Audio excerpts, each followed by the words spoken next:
কৃষক তার জমিতে ড্রাগনের ফলে কীটনাশক এবং ক্ষতিকর কীটপতঙ্গ থেকে রক্ষা করার জন্য মূলত কীটনাশক স্প্রে করছে। মূলত এই কীটনাশক স্প্রে করার মাধ্যমে ক্ষতিকর যে সকল কীটপতঙ্গ পোকামাকড় আছে সেগুলোর হাত থেকে ড্রাগন ফলগুলোকে রক্ষা করা হবে। যেহেতু এটা বর্ষা মৌসুম, আষাঢ়ের প্রথম সপ্তাহ, ভিজা এবং স্যাঁতসেঁতে পরিবেশ, থেমে থেমে বৃষ্টি নামে, যার ফলশ্রুতিতে কৃষক তার ড্রাগন গাছগুলোকে ক্ষতিকর পোকামাকড় থেকে রক্ষা করার জন্য কীটনাশক স্প্রে করছে। আসসালামু আলাইকুম ভাই। ওয়ালাইকুম আসসালাম। মূলত যে কীটনাশকগুলো স্প্রে করছেন এগুলোর যদি কারণটা আমাকে একটু বলতেন বা দর্শকদের একটু বলতেন। কীটনাশক কারণ এক নম্বর বৃষ্টির সময়, জি, আষাঢ় মাস, এই হয়তো পচা লাগতে পারে, জি, এখানে পচারির ওষুধ দেওয়া হচ্ছে। তারপরে এই পিঁপড়েই সাপ থেকে মাটিতে ওই পিঁপড়ে আপনার ওই পিঁপড়িগুলো ভিজে মাটিতে না থেকে গাছের আগায় উঠে ওই গাছের মূল, ওই ফলের মূল চুষে খেয়ে নেবে। জি, এই কারণে পিঁপড়ে পোকামাকড় তার পচারির থেকে রেহাই পাওয়ার জন্যে আমরা এই গাছে স্প্রে করছি। জি। ভাই যদি বলতেন এই যে জমিতে আপনারা কীটনাশক স্প্রে করছেন এটা কতটুকু বা কত শতাংশ জমিতে আপনারা এই চাষটা করেছেন? এখানে এই যে জমিটাই, এখানে এই জমিটা আছে 1.5 বিঘে, 1.5 বিঘা, জি, 46 শতক। 46 শতাংশ জমিতে আপনারা ড্রাগন ফল চাষ করেছেন।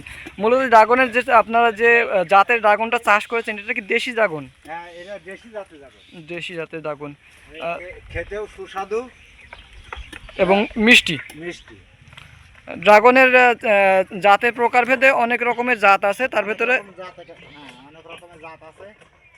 এইটা হচ্ছে দেশি জাত, জি, প্লাস সেই সাথে সুস্বাদু খুব বেশি। অন্যান্য ফল যারা যেখানে বিক্রি করে সেসব ফল আমরা খেয়েছি, দেখেছি, সে ফলের তুলনায় ফলের কালারও ভালো, প্লাস আছে খেতেও সুস্বাদু। যদি আমাদের দর্শক ড্রাগন ফল নিতে চায় সেই সম্পর্কে আপনার কোনো বক্তব্য থাকলে যদি আপনি জানাতেন যে এটার লোকেশন। এখন নিতে চাই, এখন নিলে পরে তো এখন তো দেওয়া যাবে না, এটা কেবল হ্যাঁ, পরবর্তী সময় যদি নিতে চাই আপনাদের জমির লোকেশন। হ্যাঁ, নিতে চাইলে দেওয়া যাবে বইচিতলা। লোকের কেউ যদি জানতে চাই, বইচিতলা আছে ব্রিজ মোড়, বইচিতলা নতুন গ্রামের ব্রিজ মোড়ের পাশের জমিটি। সুপ্রিয় দর্শক মণ্ডলী, আপনারা কৃষকের মুখ থেকে শুনলেন। যদি আপনারা কখনও এই দেশি জাতের সুস্বাদু ড্রাগন ফল যেটাতে আপনার কৃষক কীটনাশক স্প্রে করছে এই ফলগুলো যদি আপনারা নিতে চান, যদি আপনারা শুনলেন অত্যন্ত সুস্বাদু, আপনারা পরীক্ষা করে দেখতে পারেন। যদি নিতে চান কখনও তাহলে বুইচিতলা নতুন গ্রামের ব্রিজ মোড় এর অদূর পাশে এই বাগানটি অবস্থিত। শহীদুল মোড় বললে সারা দর্শনা গ্রাম পছন্দ। সুপ্রিয় দর্শক মণ্ডলী, আরেকটি কথা শুনতে পারলেন, শহীদুল মোড় বললে এই স্থানটি এক নামে চুয়াডাঙ্গা জেলার দর্শনা থানার অধীনস্থ অদূরবর্তী সকল এলাকার মানুষ এটা চিনতে পারবে। এই হচ্ছে বিষয়।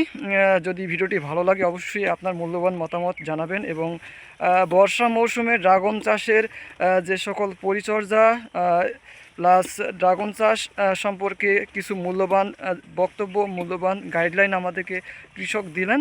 যদি ভিডিওটি ভালো লাগে অবশ্যই আপনার মূল্যবান মতামত কমেন্ট বক্সে জানিয়ে দিবেন। ধন্যবাদ।